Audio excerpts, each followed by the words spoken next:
nos encontramos en este domingo, tanto en el texto de la primera lectura como en el texto del Evangelio, con estos personajes tan especiales de la palabra de Dios como son las viudas.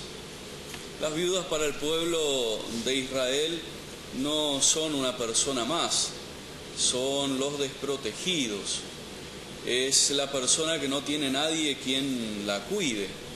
Y de hecho tampoco tiene nadie, podríamos decirlo en palabras de hoy, no tiene nadie que la mantenga. Porque no estamos hablando de que quedaban con pensiones, ni mucho menos como podemos decir de hoy, ni mucho menos que podían trabajar. La mujer, recordémoslo, en el pueblo de Israel ocupaba el último lugar, y un lugar casi, podríamos decirlo, despreciable, sin miedo a equivocarnos. Entonces estas dos viudas representan eso, representan lo olvidado, representan lo último, representan aquello que está dejado de lado. Y mucho más estas dos viudas que se nos presentan hoy. La primera en medio de una situación bastante complicada. Si leemos un poco el texto un par de capítulos antes, vemos que este pueblo viene sufriendo una gran sequía. Las lluvias no quieren caer sobre el pueblo, por eso el profeta Elías le dice que la harina y el aceite no se le van a acabar hasta que vuelva a llover, hasta que vuelva a caer agua sobre ese pueblo. Entonces vive una situación en medio de un pueblo empobrecido, una viuda. Y la otra viuda, la viuda del texto del Evangelio, que Jesús se encarga el evangelista se encarga de decirnos, era una viuda pobre. Pero las dos tienen una común condición, podríamos decirlo, y es la generosidad. Las dos saben dar de lo poco que tienen. La viuda que da a este profeta que se acerca con sed y con hambre y da todo lo que tiene. Y esta pobre viuda que da sus dos monedas, las dos monedas más pequeñas, porque no eran de un metal precioso, sino de cobre, las dos monedas más pequeñas. Ahora, lo central del texto del Evangelio, o lo central de estos textos que hoy compartimos, no están, diría yo, ni en la figura de la viuda, ni tampoco en su generosidad, sino que lo central de estos textos se encuentra en la providencia de Dios.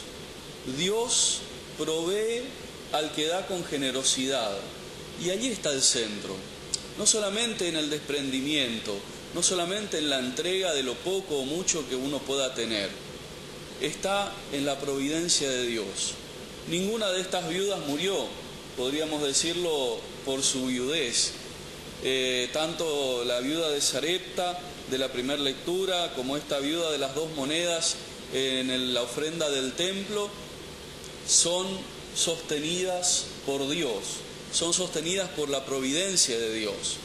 Esta palabra que tanto nos cuesta a veces entender, la palabra providencia, que todos quisiéramos experimentar, porque todos queremos ser objeto de la providencia de Dios, todos queremos que Dios nos provea lo que necesitamos para vivir. Ahora estos textos nos presentan la condición para la providencia, y la condición para que Dios provea es que nosotros podamos desprendernos de lo poco o mucho que tenemos. Que no es otra cosa que decir, para que Dios sea providente con nosotros, nosotros debemos ser providentes con los demás. Es, podríamos decir, una regla de vida. Para poder recibir, y tenemos que aprender a dar. Para poder recibir algo en nuestras manos, y tenemos que soltar lo que tenemos en ellas. Si no, no podemos experimentar la providencia.